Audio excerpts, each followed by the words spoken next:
everyone. I'm doing great. How about you? Fantastic. I went walking with dogs this morning and I was listening to one of our podcasts as I was walking with dogs. Went out for about an hour and a half. It's really good. I didn't think it'd be so interesting, but it is. It's fascinating. And you sound really good. Yeah, it's Apart from great, one, guys. I am very happy. And right now, I mean, as we were saying, we're everywhere.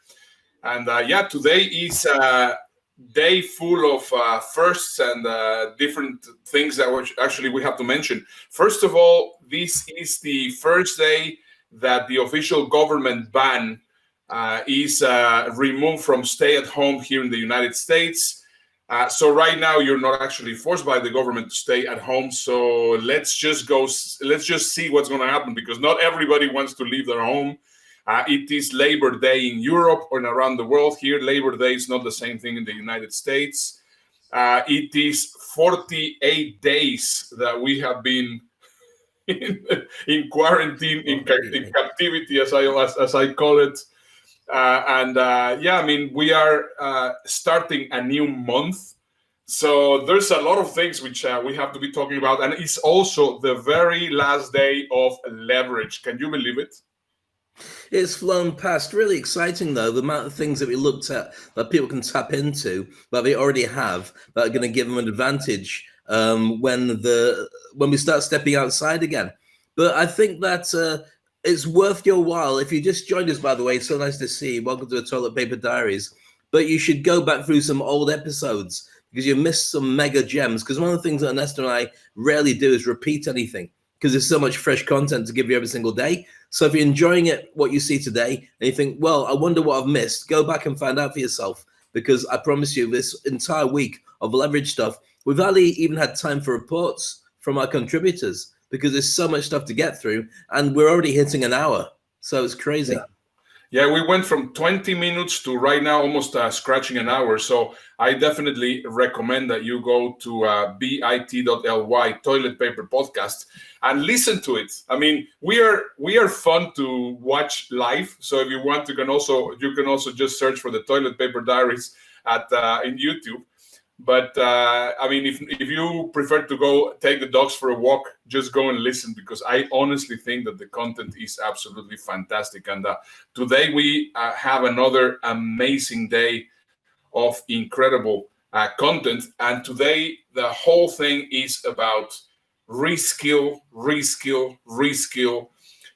because I believe that very soon we're going to start slowly phasing out of this quarantine. Next week, we're starting a series called Renaissance, where it's a rebirth, what's going to be happening. And a lot of people, this is an interesting fact. A lot of people are forgetting where we were 50 days ago or 52 days ago. Well, I mean, next week is going to be incredible. But I also think that the things that we've discussed in the past, are all coming true. I mean, the things that we talked about, you should be watching out for, and things you should be doing at home during the coronavirus. I think those are things that I've already done. So the next stage is literally where we go from here, and what you need to do to be part of that. And I think anybody who misses it at their peril, especially as even if we do get lifted, so you can go outside, a ton of people just will not do it because they know it's not safe yet. Just because you say we should do it doesn't mean you should do it. So there's lots of exciting stuff ahead. And today's show is crazy. So I can't wait to get stuck into it. Yeah, it's true. I mean, we have been incredibly accurate. I have also been, because I am the one working also on the post-production of the shows. And I've been basically looking at some of the stuff that we have been saying. And it's true. I mean, a lot of the stuff that we have been mentioning has actually happened. So we can actually have called it, as my son will say, or predicted in my language. So it's actually very interesting how it has worked out. Now, I want to start this show with remembering where we were at the beginning of the year. I mean, I have seen, possibly you have also seen, Dave, a number of different posts in social media saying, well, if 2020 will be food, what would it be? And then they're saying, well, it will be cabbage, or it will be, something that is not really liked by many people. Or they are saying, well, can we reboot 2020 because I think it has a virus, and all sorts of things that really people haven't really liked what it was, and it's not that I have liked it, but it's basically what we have received. And this is a very interesting video that done by BuzzFeed by a lady called Julie. Julie from May or from April goes visits Julie from January, and I think this will actually put into perspective what we're going to be trying to do. Have a look. I love it. Oh, whoa. Who are you? I'm Julie from 4 Months in the Future. Actually? Are you here to tell me what's going to happen? Yeah. Yeah, I mean, because of the butterfly effect, I can only really give you some loose details, but we'll go through the basics, yeah. Okay, cool. So, do you want the good news or the bad news? Oh, good news? Yeah, oh, yeah. great choice. Yeah, cool. So, things have never been better for climate change. No, that's great. Dolphins in the Venice canals. Really? I know. Well, I mean, I saw it on Facebook. I don't know if it's a real thing. My aunt posted it, but it seems pretty legit. Oh, okay, well, that's incredible. You know, especially given the Australian wildfires. The what? Oh, yeah. Because, I mean, those are pretty, I think those are going to be the defining feature of 2020. Yeah, you'd think. Oh, no? Not even a little bit. Really? Because they're a pretty big deal. Yeah, your definition of a pretty big deal is going to change, for sure. Wow. Okay, so what is the bad news then? You are going to want to pull all your investments. What? Yeah, just get everything out of the stock market. Get it all out. Oh, it's a recession. You know what? Put a little money in Zoom. Isn't that a conferencing app? Yes, trust me. Okay. While we're being proactive here, actually, if you could just do a Costco run real quick, That's going to save you a lot of hassle. Costco. Do you have any hobbies? You know, just something to keep you busy? No, not really. You should get a dog. I want a dog. You know I want a dog. They're a lot of work, and you've got to walk. You got to go outside with them twice a day. Right, the walks are going to be clutch. Right, but I mean, I have to leave them because I have so much travel coming up.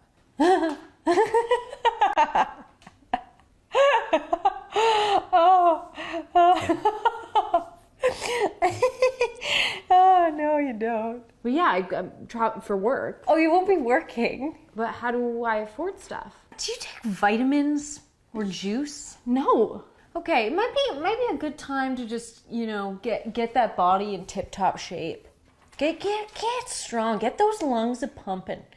Cardio, little aerobics. What the hell is gonna happen? Look, I know it all sounds scary, but it's really not that bad, For you, right? I mean, for some people, it's not, but for you, it's really not bad. I would, would you rather be in a busy shopping mall or at home on the couch watching Netflix?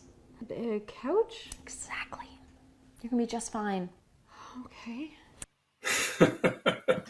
Isn't it incredible? And I love the way it finishes on the world of big cats, because the Tiger King is something that nobody expected to be one of the most fascinating subjects of all time. But it certainly dominated the early part of the lockdown.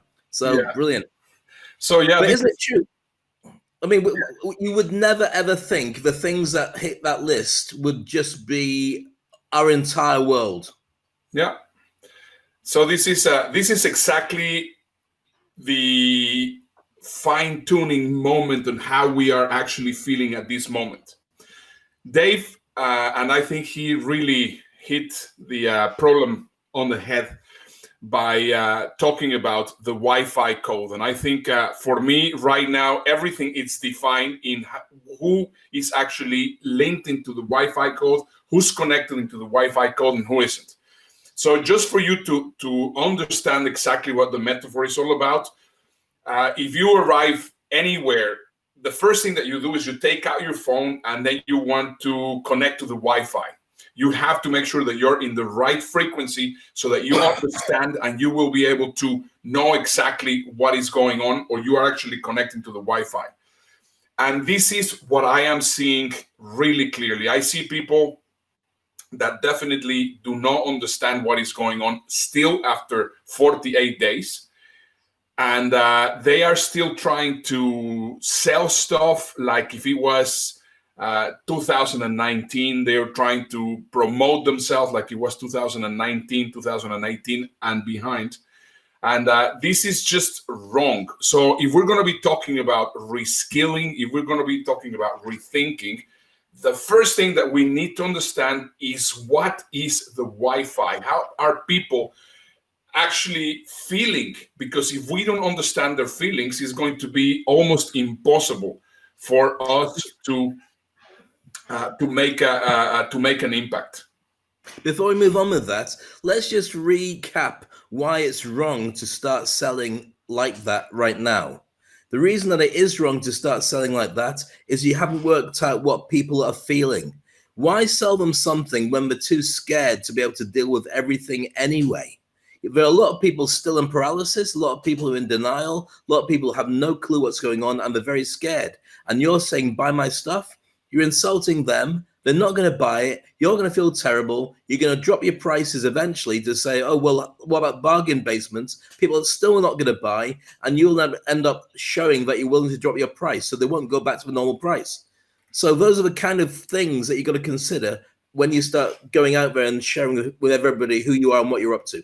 That's what we're talking about. Yeah, absolutely. And right now, one of the things that, but I'm giving them big discounts, or I am doing this, or I am doing that. And one of the things that I saw a really powerful quote that says, if you cannot do kindness and expect something in return, because if not, what you're doing is business. And I understand that there is a time that we have to make money because we have to monetize. We're not Mother Teresa. But before you start doing that, you need to understand how people are feeling right now.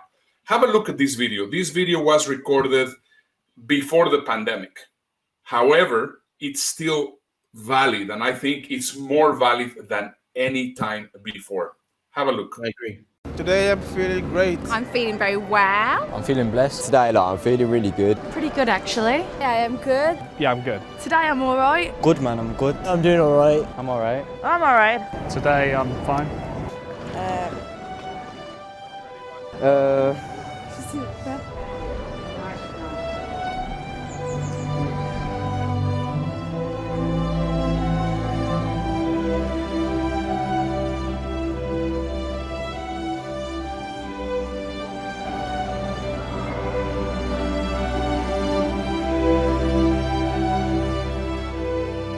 Emotionally drained. Stressed. Anxious. Saturated. Stressed. Worried. Angry. Indignant. Empty. Anxious. Busy. Fed up.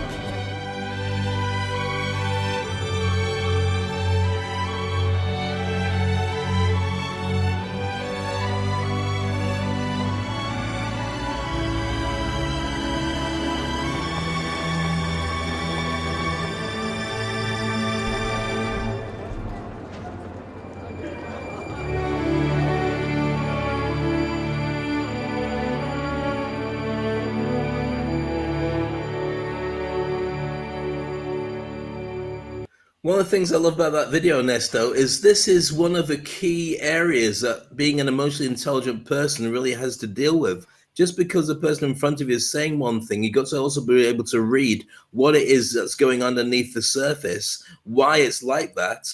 And there's nothing wrong with feeling terrible. There's nothing wrong with feeling bad. There's nothing wrong with feeling guilty or angry or any of those other feelings. It's what you do next with it. And the ability to have, one of the most emotionally intelligent lessons we learn at the very core of our lives is being able to cry ourselves to sleep when the baby's in the cot. Your ability to cry yourself to sleep. And if you've got a newborn baby and you pick them up every time they start crying, you're doing them a disservice, because later on they're always going to expect somebody to pick them up when they feel terrible. If they get used to crying, going to sleep on their own, it means they're stronger humans. It's one of the most emotionally intelligent lessons that we get. So it doesn't surprise me that these things are coming back now to be things that we'd ignored or done badly, but they're most essential for us to be able to move forward in a quarantine situation. Absolutely. We have gone through very impactful experience. I mean, this is something that we will never forget. It is something that we're going to tell our grandchildren and great-grandchildren about it. The last time that this happened was in 1918. And of course, there's hardly anybody. Well, actually, Captain Tom managed to leave it possibly. But as a very, very small baby. So if you think about it, right now, we are faced with death. We have been faced with the fact that many people are losing their jobs. We're affected by uncertainty. There's so many different things which are there.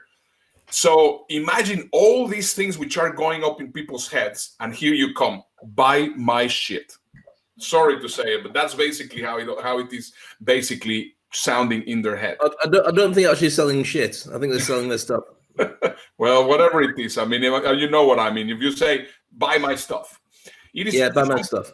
Yeah, buy my stuff. It is just something that it just sounds really bad, even if it is discounted.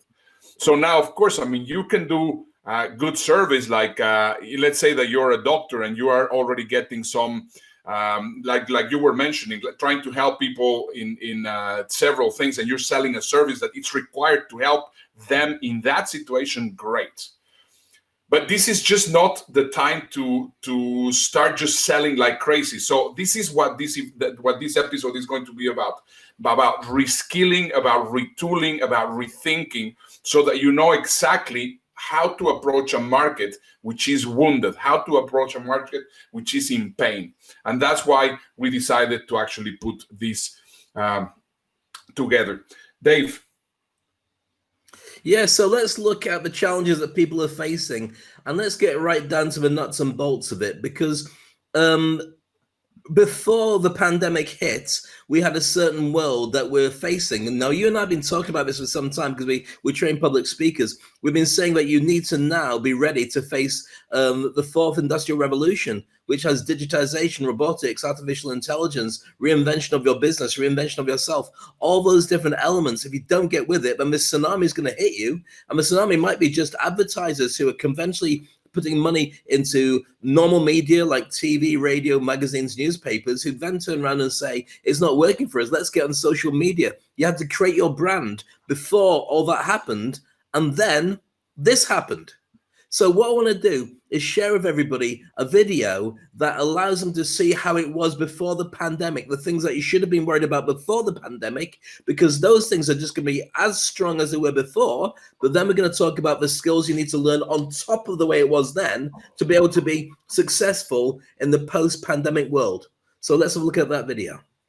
It was in these Swiss mountains that the world was first introduced to the phrase the Fourth Industrial Revolution, and it's been a hot topic among academics, politicians, and business leaders ever since. But what exactly does it mean? The term Fourth Industrial Revolution was coined by the founder of the World Economic Forum, a former professor named Klaus Schwab. Schwab wrote a book with that title to describe an era marked by a technological revolution that is blurring the lines between the physical, digital, and biological spheres. Let's break that down. Technologies like artificial intelligence, autonomous vehicles, or the Internet of Things are becoming ingrained in our day-to-day lives and even our bodies. Think of voice-activated virtual assistants, Face ID recognition, or healthcare sensors. Schwab first presented his vision of the Fourth Industrial Revolution at the World Economic Forum's annual meeting here in Davos in 2016. But to understand the idea, we need to go much further back in history, to Industrial Revolution number 1. The first Industrial Revolution started in Great Britain around 1760 and spread to Europe and North America through the early 1800s. It was powered by a major invention, the steam engine. The result? New manufacturing processes, the creation of factories, and a booming textiles industry. From the late 1800s, the Second Industrial Revolution was marked by mass production and new industries like steel, oil, and electricity. The light bulb, telephone, and internal combustion engine were a few of the major inventions of this era. The Third Industrial Revolution, sometimes known as the Digital Revolution, occurred in the second half of the 20th century. In just a few decades, we saw the invention of the semiconductor, personal computer, and the internet. So what separates the Fourth Industrial Revolution from the Third? Experts say the main difference is that technology is merging more and more with humans' lives, and that technological change is happening faster than ever. Consider this. It took 75 years for 100 million users to adopt the telephone. Instagram signed up 100 million users in just 2 years, while Pokemon Go caught that amount in 1 month. 3D printing is just one example of fast-paced technology in the fourth industrial revolution. The industry has gone from a business idea to big business, with 3D printer shipments expected to increase from just under 200,000 in 2015 to 2.4 million in 2020. Today, you can have a hip replacement from a 3D printed bone or use a 3D printed bionic arm. Talk about blurring the line between humans and technology, right? This new era of technology is driving a lot of innovation. You can see in this chart the number of patents related to the fourth industrial revolution for things like 3D printing or AI has been climbing up and up since early 2000. Organizations are embracing new technologies to make their businesses more efficient, similar to how they embraced the steam engine during the first industrial revolution. But some companies and governments are struggling to keep up with the fast pace of technological change. Research shows innovators, investors, and shareholders benefit the most from innovation. The risk is that the fourth industrial revolution is making inequality, which is already a big issue, even worse. One study found billionaires have driven almost 80% of the 40 main breakthrough innovations over the last 40 years. That's a problem when the richest 1% of households already own nearly half of the world's wealth. Experts warn we are in a winner-takes-all economy, where high-skilled workers are rewarded with high pay and the rest of workers are left out. Studies confirm technologies like AI will eliminate some jobs and create demand for new skills that many workers don't have. Privacy concerns are another issue as the fourth industrial revolution turns every company into a tech company. Industries from food to retail to banking are going digital, and they're collecting a lot more data about their customers along the way.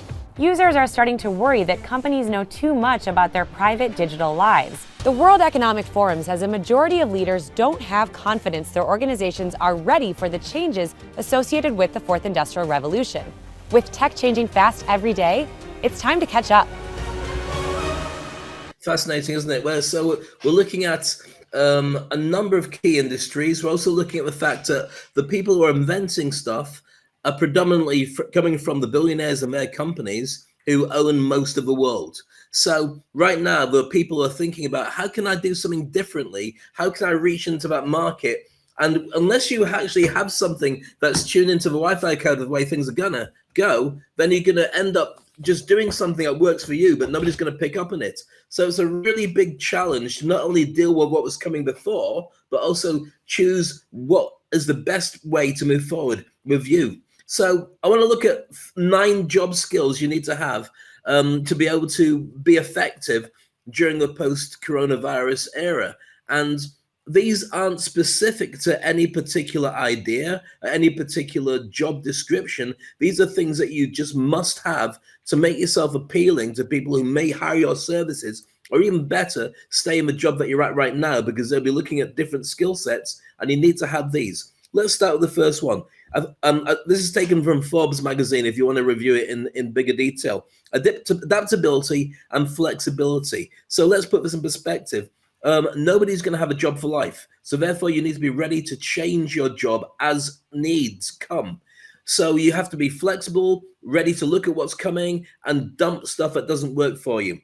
Number 2, tech savviness. You need to be able to understand how tech works and create a digital transformation in yourself, in your business, and advise on that. If you can't do it, then people who can do it will get the job that you haven't got. Remember, you're not just looking at your local environment where you physically walk into an office. Barclays, amongst a number of other banks and companies, said that the 98% of their staff are working outside of the office at home. They're going to keep that going. So you're now on a job market up against everybody in the world, not just people who live in your town or can commute to the office. Number 3, creativity and innovation. You have to be able to invent, dream up, and adapt according to what people are going to need. So you got to keep that going on in your head all the time. How can I do this bigger? How can I do this better? And let people know, or even build it yourself. Number 4, data literacy. Not just your gut reaction or your gut feeling, as many people try to pretend that it's the most important thing. It's the data that tells people the details, the numbers being crunched, the interpretation of where things are going to go. because people won't know that. And that's why it taps into number 5, critical thinking. So much fake news, so many lies, so many misinterpretations of what's been going on. We've all felt it, and you can actually see how it is costing lives to certain countries because of that fact. So if everyone knew this truth from the very beginning, they could deal with it. Your ability to read the truth and to interpret it and to tell people exactly what we should do next is going to be a massive skill that people will pay for. Number 6, digital and coding skills. That was left to the geeks. The more you can do it, those little tweaks will make you in a real position. If you can't do it, then your ability to tell people what to do is going to be much easier anyway. But get those skills in, because that will be the engine and the heart of every single company. Number 7, leadership. Now, that's been something that's been bandied around the last year or so, but especially when you're working on your own or working in a group. If you're working from home, you need to be able to remotely lead people. And it won't be necessarily leading, a huge clan of people working under you. It might be a project that you say you'll take care of, and it's working with strangers, with people who are outsourced, or people working on many other projects that you have to drive because this is the one that you've recruited people for as a subcontract to another company. So you have to have those skills: communication, driving teams, understanding what fluent teams are truly all about, fluidity. Number 8, emotional intelligence, which we've talked about already in this show, your ability to know what motivates every single employee. And number 9 is your commitment to a lifetime of learning, personal development, understanding the need to look in the mirror and see yourself and say, I've got no idea what to do next, but I'll ask myself better questions and make that happen. Right now, the World Economic Forum has said that 35% of the essential jobs right now will not be relevant at all in 5 years. So unless you're moving and learning how to move and how to learn and how to connect and how to network and grow yourself in that direction, you will be left behind, because there'll be people cheaper, people who are better skilled, and people more available than you. So it's a bit of a warning, but at the same time, it's a massive opportunity if you're ready to take it. Yeah, 100% correct. Dave, we're getting some really nice comments right now. We're hearing one. I think this is a big shout out for Brenda McGuire. She is saying that, well, we cannot put the whole thing there on the screen, but she said that she reached to an executive client yesterday, 0 business talk, and basically got the most appreciative email back, sharing personal things, including that they have had 7 friends in the ICU. And right now it is a time for 100% empathy. And I would like to once again say something about Brenda, because she has seen the show. She has now been watching the show all the time. She says, well, what you guys are doing is great. I want to see how I can actually implement. And I think it's just awesome. I think it's just fantastic. So well done, Brenda. We're also hearing a message from Munir Abu Saidi, which is telling us tech skills are so important as the world becomes virtual and digital, and it's all the interactions are entertainment and work are now digital. That's right.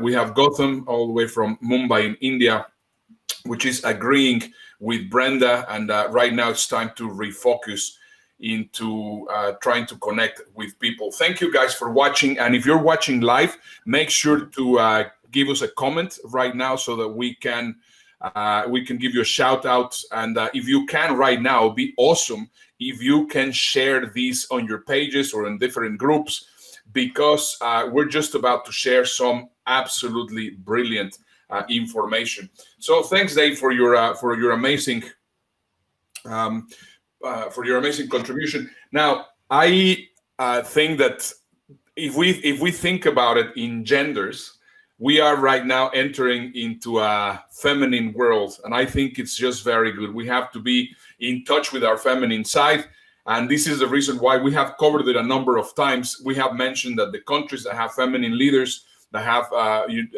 heads of state, which are women, are doing a lot better, because, of course, right now it's a time of empathy. I think we have to get into the way of thinking of empathy and a little bit more getting touch into our feminine side, and I think that's just going to be a critical skill.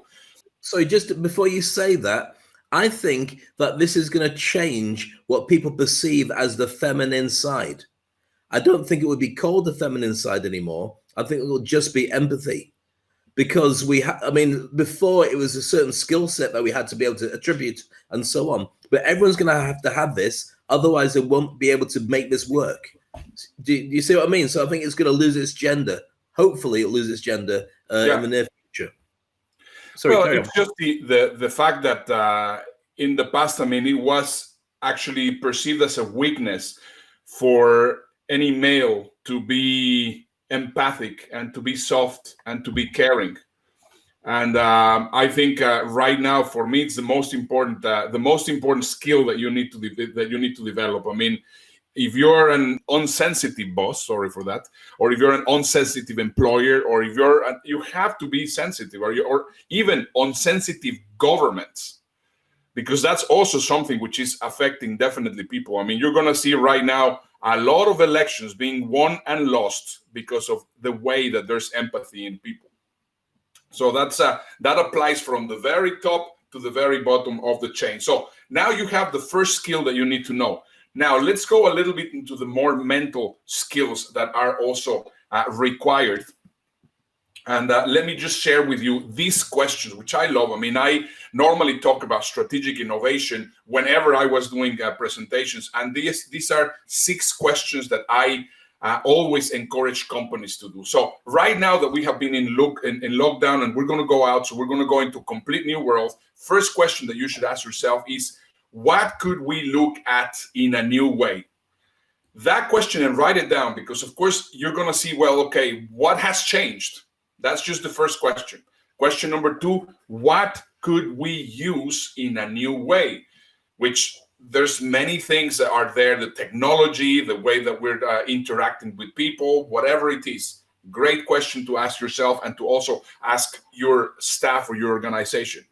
Question number 3, what could we move into the new context? There's some things that you're going to have to leave behind because some things are just not going to work anymore. So what is the stuff that we can take from the past and bring it to the present and also to the future? The rest, leave it back there. Question number 4, what could we connect in a new way? This is an interesting thing, connecting the dots, because once again, what's going to happen, what possibly worked 3 or 4 months ago is not working right now. So we need to see what we can still connect that still works. I mean, this is, once again, as Andy Grove said, this is an inflection point. And before we can start moving forward, we have to think, whenever you get into the middle of the forest, before you actually start internalizing yourself into the forest, you need to stop and say, well, in which direction am I going to move so that I don't get lost? Question number 5, what could we change? I think this is just an incredible piece of information that this question will be giving you, because possibly you have manuals, possibly you have SOPs, standard operating procedures, that worked before. Right now, your SOPs might have to be changed. Right now, a lot of the stuff that you're doing might have to be changed. Question number 6, what could we create that is now truly new? And this, for us, for example, with what we're doing, is a complete different reinvention. We have been mentioning this over and over, how critical reinvention is. So now you know also how mentally to start getting prepared and how you can also get it prepared emotionally, which I think is also absolutely critical. Very good. Very interesting. Dave, I think it's time that we move quickly to the news, because before you know it, we are going to be running out of time. So let's just go quickly to some of the really cool news. As we were mentioning yesterday, Captain Tom had his birthday, and look at this. This is so cool. He just received 125,000 cards for his 100th birthday. It's amazing, isn't it? And he's actually hung up his Zimmer frame. He's not going to carry on walking around the garden now to raise money, but he's managed to stop it. He's not stopped the fundraising and still continue. It's at £32,700,000 already. So the whole thing is going to continue. And well done to Captain Tom. As he was promoted, he's Colonel Tom now. But it was been known as Captain Tom. It's amazing. Once again, it's this that you have to propel, that you know that people follow you for admiration. Look at what he's also doing. This is in inspiration. Disabled boy 6 walks 10 meters a day to raise money for the NHS after being inspired by Captain or Colonel Tom, which I think is just absolutely beautiful. Amazing.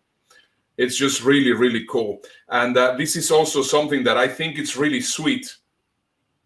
This is a couple in San Francisco that actually got married with pictures of all the people that they invited, and they were by themselves in the church. I think that's a really sweet thing. And this one is a little bit old, but I think it'll be very nice to actually show right now that we are on a weekend. Right now, I mean, possibly your kids are telling you, well, I would love to go into the cinema right now. We cannot really go into the cinema, so you can actually provide the kids with a cinema experience by getting some popcorn boxes and creating actual tickets and, playing along with the kids, which I think it's a very important skill also to have, because right now, I mean, kids are suffering the exact same thing as the adults, and well, even more so, it's a lot more traumatic, I believe. Even more so, because at least we can put it into perspective. We've all lost jobs. We've all broken our hearts from relationships. We've all moved to different places and we've moved home. Kids are only going for it for the very first time and they have no control. This is a difference. They have no control over how they create this world around them. So right now they're rolling with the punches. But the knock-on effect is going to be that they will feel that the world can change without them having any input on it, and they will be scared about what happens next. I mean, we feel this ourselves, but at least we can control certain elements of it. So I think the beautiful picture you showed there of people with pop and creating a cinema at home is a precursor for the fact that many people will recreate their home to have certain rooms that do certain things, whereas before it was just a living room and that was a kitchen. I think you're going to have double jobs for every room because you'll have to have a multifunction for something that people couldn't go out and explore and enjoy. Cinema's an obvious one. Playrooms, gyms, all those kind of places are things, if you haven't got them at home, you'll have already managed to convert from now. So it's very interesting times. And real estate's taking a beating right now as people going to the big offices or renewing their leases. So maybe we'll be more made of doing more with existing houses than done before. Yeah, this is a very nice clip that I want to show you that it's just somebody that just says, well, I want to go back and start doing what I was doing now at home. And once again, I mean, things are going to change tremendously. Have a look. Would you like a welcome beverage? Yeah. Thanks. Hi, have you sat here before? Every day. Great. So you're familiar with the exit? Yeah. I just need to run through some safety points with you quite quickly. In the event that you do need to use the exit, I need you to look outside first for any dangers. Would you care for a hot towel? What? Would you care for a hot towel? I guess so. Enjoy. Thanks. Such as smoke, fire, water, or debris. As long as it's clear outside, you're free and good to open it. Sir? Hi. What? I need you to stow your laptop. Why? For safety.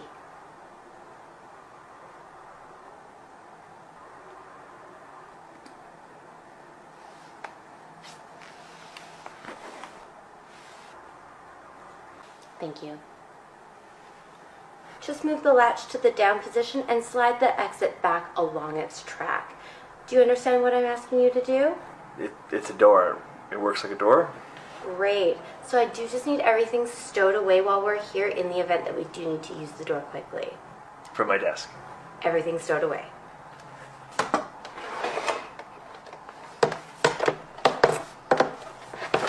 Care for a sweet or salty snack? Sweet or salty snack?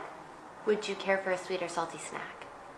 I love that you're trying to work from home, but I'm trying to watch a movie, okay? So can you just please knock it off? Sweet or salty?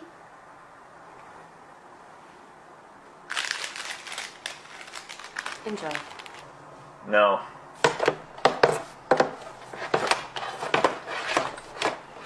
I gotta work. You go do a yoga class or something. This is getting ridiculous. There are a total of 8 emergency exits on board. 2 window exits located mid-cabin over the wings, 2 door exits at the front, and 2 door exits at the rear. Please take a moment to find the exit cluster. Il y a 2 hublots de sortie au milieu de la cabine au-dessus des ailes, 2 portes à l'avant et 2 portes à l'arrière. Ah, sir, seatbelt sign is still on. When do we get that? There's someone in there, sir. In our bathroom. Yes, it's occupied. I'm gonna need you to wait by the counter. We don't even live with anybody else. Yes, over by the counter, please. I need this area clear. It's just you and me. What the fuck? Duty free for purchase. Would you like to purchase some duty free? Are you literally trying to sell me my own alcohol? So would you like to purchase some duty free? I got that for my birthday. Is that a no? No! Duty free for purchase. Wow. Well, having traveled quite a lot and actually married a lady who used to be an air stewardess, I would never say anything about that experience. Apart from the fact, I think that everybody's going through this. Everyone's going through withdrawal symptoms in some way, shape, or form. But I think that was kind of funny the way it was all pointed out there. What are you missing most, Ernesto, from your lockdown experience? Well, very honestly, I'm the only thing I'm missing is traveling because. And yesterday I went out to a restaurant takeout because yesterday was Joan's birthday and I wanted to get. And I tell you, it just feels very weird. Once again, every time I come out, I feel like if I am in The Walking Dead, as you will say. This is also something that we found in the news, which is also absolutely crazy. So it says here, these Reuters photos of a strip club in Oregon operating as a drive-through takeaway service confirm that we have reached the neon anime sci-fi part of our future dystopia. So you drive through to get your food. You drive through to pick up your food or order your food, and there's pole dancers who are right next to the cab as you do it. And this is so Blade Runner. This is so futuristic that I'm not surprised, but that kind of thing is just going to grow because it will pass around as a way of legitimately for the ladies making the money and for restaurants that maybe had bars going on, a way of getting people during the lockdown to spend money. So, yeah things adapt. Yeah, absolutely. So the whole point is just showing you that this world is going to be completely different and that you need to understand and you need to tune in what is what people are requiring right now, what is what they want, how is what they're thinking, because trying to promote yourself and sell whatever you're selling in the way that you were doing it previously is not going to really work. It's not at all. Yeah. Any last thoughts, Dave, before we go into our very nice, beautiful video to close the show?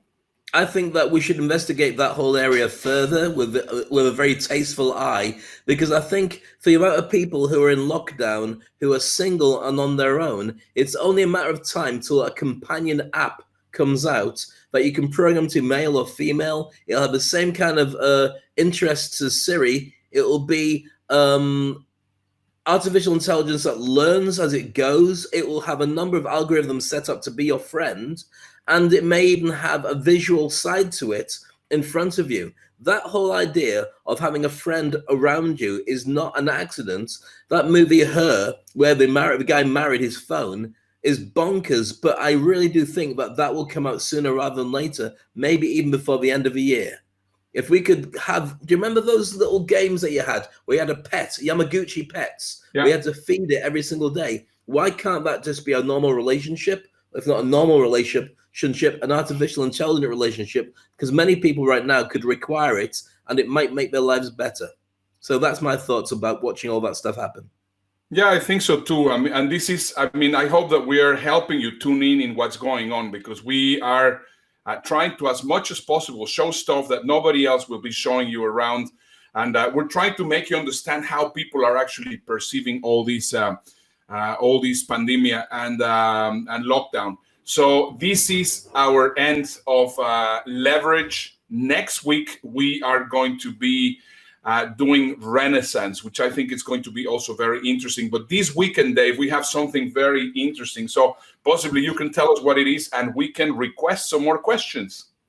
Absolutely. It's a Disruptors Clinic, your opportunity to ask us questions, and Ernesto and I devote the whole weekend to having our own special Q&A session. So anything that's gone on during the week, any questions you've had about anything relating to the Toilet Paper Diaries or your life or the way that the world is coping with it or how you navigate through the thick and the thin of where things are going, share that with us and we'll give you our very best spin on it. It's not a normal news show like this. It's a different format, but it's equally essential. And we find a ton of people get interactive. And we'd love to know your feedback as we go as well. There'll be surveys, there'll be opportunities for you to give your comments. And we'd love to know what you think. So meanwhile, if you want to send us any questions, feel free to drop it into our comments section here on this particular platform. And we'll add it to our questions that we're going to be addressing tomorrow and on Sunday as well. So we look forward to sharing that. It's a Disruptors Clinic, and it's a really interesting watch too. Yeah. And let's just watch our last video, which I think will put everything into perspective. We'll come out, and then we'll say bye-bye. Have a look. It's interesting that the things we cherish most are the same things we walk right by. They become so intertwined in the status quo that ultimately it becomes impossible to tell them apart from our day-to-day. That is, impossible until things change. Because as it turns out, that thing we call life, it has a say. There's a saying, you never really know what you have until it's gone. And sometimes it takes the most abrasive of reminders, the harshest of times, to help us recapture that perspective, to lift us up and show us what we had previously failed to see.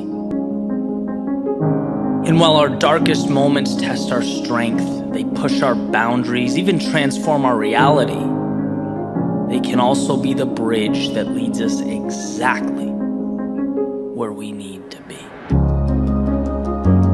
They remind us that sometimes it's not about how we spend our time, but who we spend it with.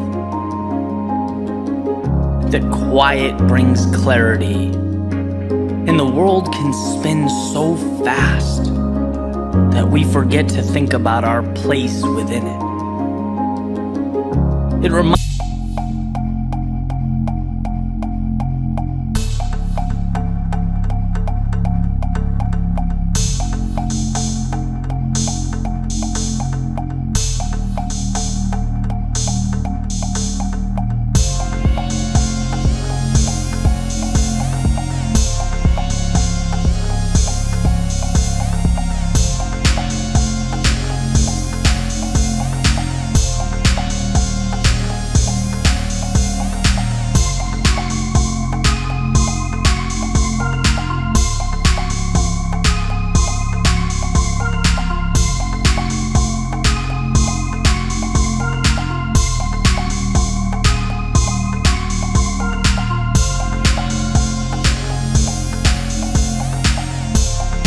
we've faced, and we will be reminded of the miracle that is the human spirit, unwavering in its resolve, unbreakable at its foundation, stronger than we could ever comprehend.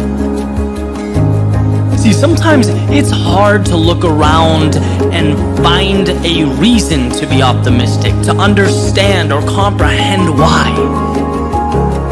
But what we'll find is that if we look hard enough, immersed in the uncertainty, the disruption, and in some cases, the tragedy, there's something to be gained. A tiny candle flickering in the night that will eventually grow to light our way. Because that road to tomorrow is paved with hope. There are pages unwritten, stories untold, and a new chapter to begin.